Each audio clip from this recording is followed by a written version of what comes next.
sabani.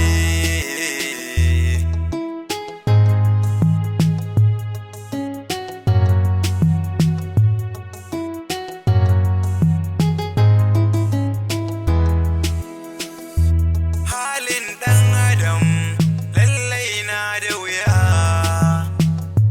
rudani ciki da sabani. Indan fara ne, indan fara ne, hakin mutane ne suna ta cuta ne. Indan fara, indan fara, indan fara ne, indan fara ne, rudani ne.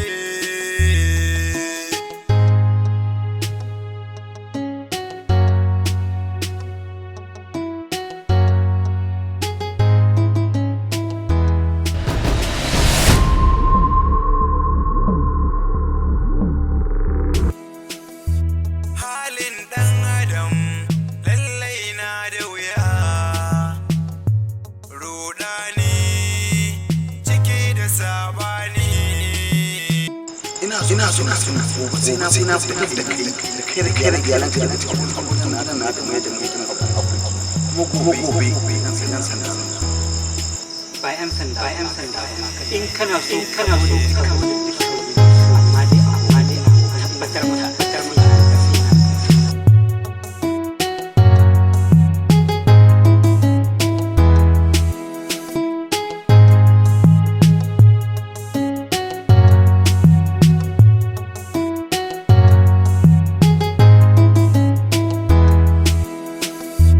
Halin ɗan adam lallai na da wuya,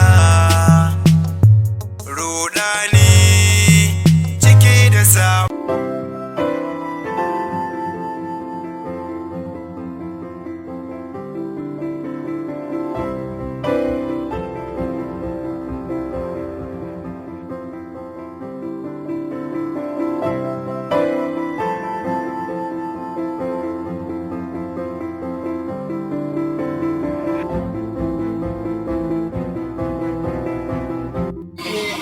Amarya ba kya da ko da ta murkushe dan masu gida ba ai ka fadi da kai mata ba abin da zai faru a gurin ango ne sai dai a gurin jama'ar gari za ta yi amma a gurin ango ne ba za ta yi a to kaga da angon ma Kunga ba surutu za ku yi ba, kai ku sayi baki ku tafi. to wai da ma har yanzu kuna kada ta iya da kakanni A ku a tunanin ku Abdul za a kawo muku amarya? a kin ga kawo amarya da kaja ɗaya mun san muhimmancin amarya mun san kuma ba abin da za a kawo ta ba nawa ne kudin sayan bakin A'a, ba ciniki za mu tsaya yi ba. Kawai ku dunkulo mai kauri ku miƙo.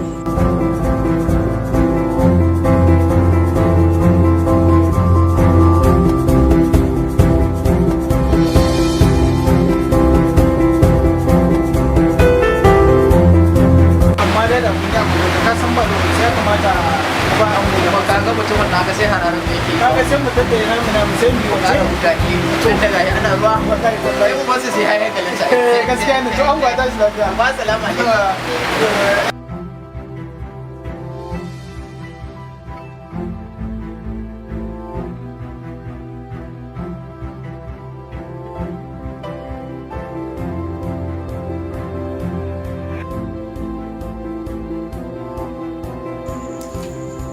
Ni ma wa zama zan yi in takura muku ba, ne na hararata. Sai da safe.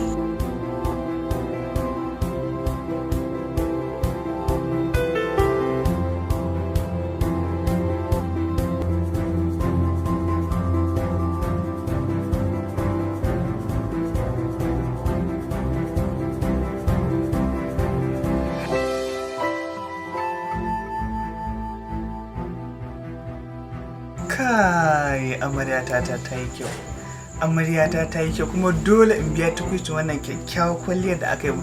Don haka yanzu abin da zai faru bari in je in raka su ko da zuwa bakin titi ne yanzu in dawo.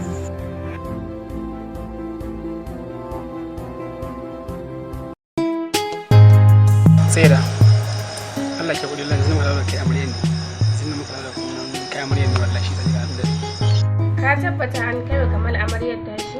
ina tabbata na daga cikin wanda suka yi kawai amarya a mota Aikin ka yana kyau. Na gode da nake asarar da kai. Ka san wani abu Abdul? yau ce ranar da zan tabbatarwa da Kamal bai taɓa shiga kaidin mata. Amma sai yada ni fa ina tsoron kaje sa ki a cikin tsakanin wuya. Abdul ba za ka taɓa gane zafin da ɗin ciwon da nake ji ba. Na yi alkawari tun da Kamal ya yaudare ni ma ba zan taɓa barin shi sami kwanciyar hankali ba da shi da matan da ya aura. Ni dai a kullum ina baki shawara kuma da ki a rayuwa ki abin da ba ki da dama kashe ba. Kai dai karka da kawai zan gyara rayuwa ta ne sai an jima. Sai da na kuwa ki ji ne. Zan je na farauta rayuwar auren su. halin dan adam lallai na da wuya rudani cike da sabani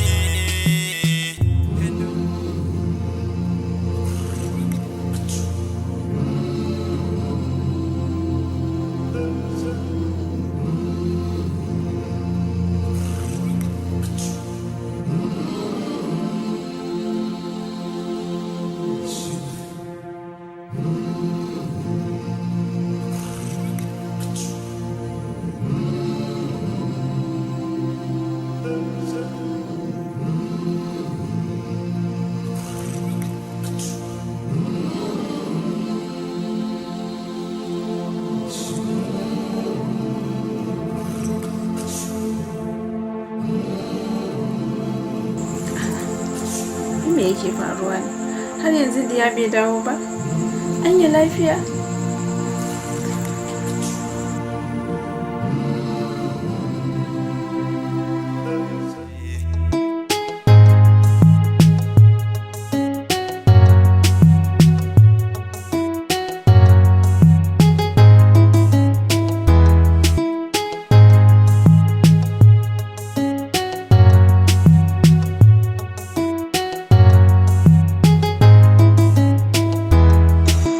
Kamal.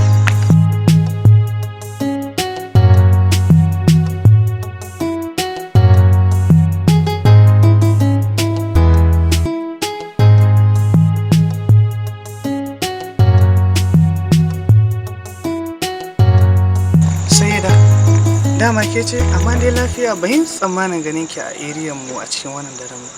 Zuwa ne na faɗa maka. Yau nake so mu je a zubar da wannan cikin da kan. Ciki kuma? Dakata Kamal. Kar ka tsaya ka yaudara kanka. Duk duniya babu wanda zan faɗa ina ɗauke da cikin kayan musu. A'a Sayyida, dan Allah kada ki mun haka. To shikenan. Zan je yanzu a wannan daren na sanarwa da mahaifinka ina ɗauke da cikin ka sai an jima. Sayyida.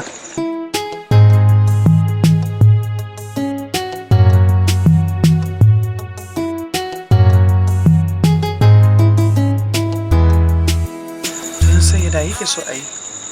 So nake yanzu ka zo mu je a zubar da cikin mu. Haba Sayyida, yau ne farhan da aka kawo mu amaryata. So yake in biki ita kuma in batta? To shikenan, ka je ka rayu da amaryar taka. Ni kuma zan tafi in sanar da iyayenka. Sayyida kin kawo mu rudanin cikin rayuwata. Amma da in haɗu da fushin iyayena, fara kawai in biki.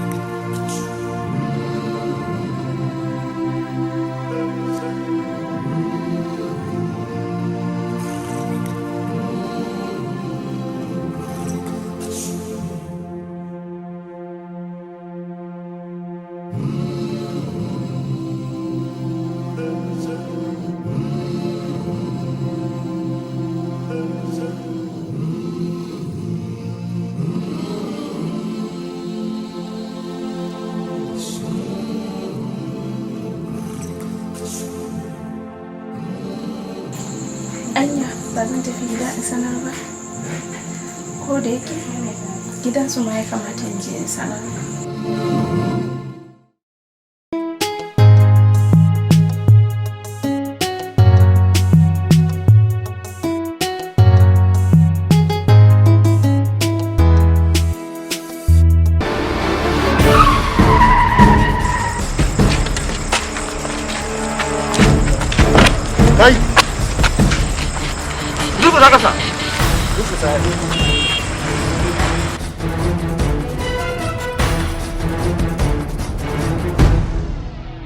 Kuna da abin da zai fanshe ku? Illa bai ka je muke mu garga cutar da mu ba mu da komai wallahi. Amma kun san ba ku da komai din kuka biyo cikin duhun wannan tsohon daren haka? Akarami. Ba ni karfan nan.